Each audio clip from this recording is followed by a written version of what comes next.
साल मनाते हैं। ओम जय लक्ष्मी माता मैया, जय लक्ष्मी माता, तुमको निस दिन सेवक हरि विष्णु विधाता। ओम जय लक्ष्मी माता। यहाँ शिवांगी पूजा कर रही होती है तो वहाँ तेजस्विनी रसोई से उठकर आती है और अपनी बहू को पूजा पाठ करते हुए देखती है। क्या बात है बहू, सुबह सुबह भगवान की पूजा कर रही हो तुम। तुम तो पूरी ही सर्वगुण संपन्न बहू हो। हाँ माँ जी, वो क्या है ना, हमारी माँ ने सिखाया है कि सुबह उठते ही पूजा पाठ करना घर की लक्ष्मी के लिए बहुत अच्छा होता है और घर में बरकत आए, यही तो मैं चाहती हूँ। बहुत खूब बहू, बस ऐसे ही चलता रहना चाहिए। लेकिन हमारी विलायतन बहू कहाँ है जो छोटे छोटे कपड़े पहनकर इस घर में पधारी है? तभी बहुत तेज म्यूजिक की आवाज आती है।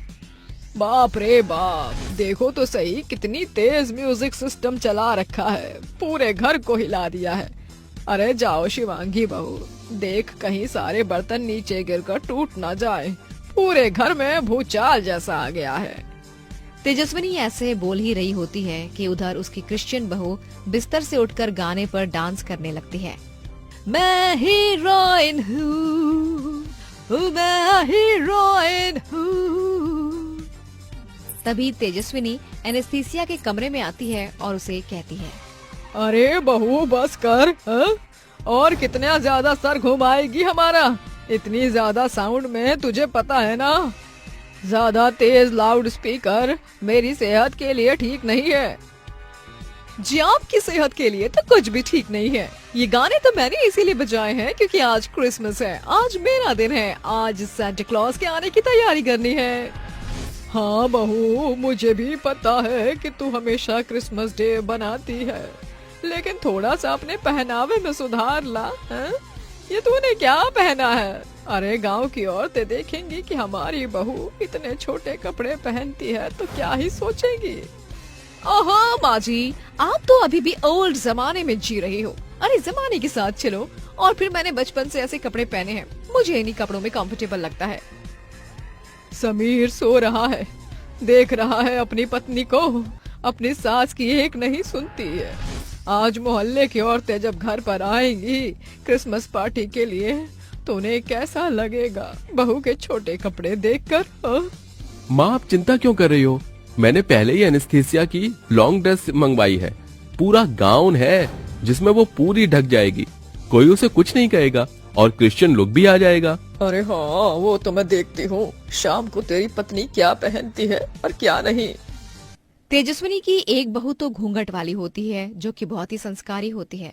वो पूरे घर में पूजा पाठ करती है जिसके चलते तेजस्विनी उसकी बहुत तारीफ करती है। सभी लोग नाश्ते की टेबल पर आ जाते हैं जहां शिवांगी सभी के लिए उनकी पसंद का नाश्ता बनाकर तैयार करके उन्हें देती है।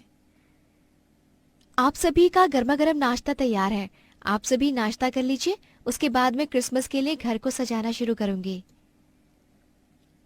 आह क्या खुशबू आ रही है खाने से।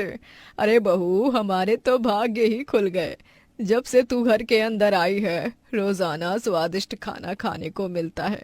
और एक वो निकम्मी है जो कभी खाना बनाने में हाथ ही नहीं लगाती, ऊपर से फ्री पॉकेट का खाने के लिए आने में भी बहुत आनाकानी करती है। तभी वहां पर एनेस्थीसिया आ जाती है और अपनी ड्रेस दिखाते हुए कहती है, तुम्हें कैसी लग रही हूँ? मुझे पता है क्रिसमस के लिए मैं यहाँ बहुत प्यारी ड्रेस पहन कर आई हूँ, तो अच्छी ही लग रही होंगी ना। वैसे आज नाश्ते के लिए क्या बनाया है माँ जी? हे भगवान, जिस चीज का डर था वही हुआ। देखा, मैंने कहा था ना समीर, तेरी पत्नी किसी की नहीं सुनती है, इतने छोटे कपड़े पहन कर आई है। अरे मेहमान आएंगे तो अगर इसे इतने छोटे कपड़ों में देखेंगे तो क्या सोचेंगे। अरे शिवांगी बहू, तू ही इसे कुछ सिखा दे। एक तो तू इतनी संस्कारी और ऊपर से ये है कि जो छोटे मोटे कपड़े पहनकर जब मर्जी कहीं भी आ जाती है। आपको दिक्कत क्या है मुझसे? हाँ, मुझे तो यही समझ में नहीं आता। अरे मैं कितने महीने से यहाँ ऐसे ही कपड़े तो पहन रही हूँ ना, लेकिन फिर भी देखो, रोजाना आपकी आदत बन गई है मेरे कपड़ों को टोकने की। कम से कम आज क्रिसमस डे का दिन है, आज के दिन तो चुप हो जाती। एनेस्थीसिया, शांत हो जाओ। मुझे ये बताओ कि तुम्हारी जो ड्रेस मैं लेकर आया था, तुमने वो क्यों नहीं पहनी? वो बहुत बड़ी है, उसमें मुझे घुटन हो रही है। हे भगवान, बताओ तो, यहाँ 4 स्वेटर पहने हैं, ठंड इतनी हो रही है, और इस लड़की को जवानी चढ़ी है। अब कौन ही समझाए। माँ जी, आप शांत हो जाइए ना, आपका बीपी लो हो जाएगा। बहू, तुझे मेरी कितनी चिंता है, तू तो बहुत अच्छी है। तेरी तारीफ करते करते तो पूरा दिन ही निकाल दूं मैं। और इस एनेस्थीसिया को देखो, मजाल है कि अपनी सास की कोई बात सुन ले। खैर, मैं तो जा रही हूँ अपनी सहेली के घर। अब तुम ही देखो अपना क्रिसमस। तेजस्विनी ऐसा कहकर अपनी सहेली के घर चली जाती है। इसके बाद शिवांगी और एनेस्थीसिया क्रिसमस पार्टी के लिए घर को सजाने लगती हैं। एनेस्थीसिया घर को मॉडर्न तरीके से सजाने की कोशिश करती है, तो वहीं शिवांगी पूरे घर को फूलों की माला और गुलाब की पत्तियों से सजाती है। ओह माय माय, तुम्हें कितनी बार कहा है, ये दिवाली नहीं है, क्रिसमस है, क्रिसमस। कम से कम आज के दिन तो ये फूलों की माला मत लगाओ। लेकिन एनेस्थीसिया, घर सजाने के बाद तो बहुत ज्यादा खूबसूरत लग रहा है ना, तो चलो पहले क्रिसमस ट्री सजा देते हैं। दोनों बहू मिलकर क्रिसमस ट्री सजाने की कोशिश करती हैं, लेकिन उसमें भी एनेस्थीसिया को प्रॉब्लम होती है, जिसके चलते वो शिवांगी से कहती है, ओह, बस बहुत हुआ, अब मुझे तुम्हारे साथ इस घर को नहीं सजाना है। आज तुम अपनी सजावट अपने तरीके से एक तरफ करो, और मैं अपनी सजावट अपने तरीके से एक तरफ करूंगी। तुम जैसी गंवार औरत के साथ मैं क्रिसमस सेलिब्रेशन नहीं कर पाऊंगी। ये सुनकर घूंघट वाली बहू को बहुत बुरा लगता है। वहीं मॉडर्न एनेस्थीसिया अपने मॉडर्न तरीके से क्रिसमस डे को मनाने की कोशिश करती है, तो वहीं शिवांगी फूलों की माला से पूरे घर को सजाकर और फूलों की माला से ही क्रिसमस ट्री को भी अच्छे से सजाती है। पूजा की थाली से वो क्रिसमस ट्री की पूजा करती है और उसे जल चढ़ाती है। जैसे ही घर पर मेहमान आकर ये सब देखते हैं, वो सभी शिवांगी की तारीफ करने लगते हैं। अरे वाह बहू, तूने तो बहुत अच्छे से घर को सजाया है। कितना सुंदर लग रहा है। और तू तो क्रिसमस पर क्रिसमस ट्री की पूजा भी कर रही है। पेड़ को पूजना बहुत अच्छी बात है। अरे हमारी देसी घूंघट वाली बहू बहुत संस्कारिक है, उसे हर एक चीज तरीके से करनी आती है। जब तक हम भगवानों का आदर नहीं करेंगे तो कैसे उन्हें हमारी भक्ति दिखाई देगी, हैं? अरे घूंघट वाली बहू, साड़ी में बहुत प्यारी लग रही हो। भगवान तुम्हें हमेशा खुश रखे। तभी सभी मेहमान जब एनेस्थीसिया को देखते हैं, तो वो उसके छोटे कपड़ों के ऊपर कमेंट करते हैं और उसे समझाते हैं। हम लोग तुमसे कितने बड़े हैं और हमारे सामने तुम इतने छोटे कपड़े पहनकर खड़ी हो। ऊपर से तुमने इस पूरे घर को मॉडर्न तरीके से सजाया है। लेकिन देखो, शिवांगी बहू कितनी समझदार और सभी चीजों का पालन करने वाली बहू है। तुम्हें उससे सीखना चाहिए कि हर एक चीज का आधार कैसे करना चाहिए। अरे रहने दो बहनों, क्यों समझा रही हो इस बेचारी को? इसे समझाकर कोई फायदा नहीं है।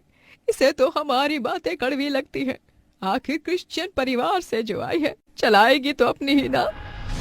तेजस्विनी के ऐसा कहने पर एनेस्थीसिया को अपनी गलती का एहसास होता है।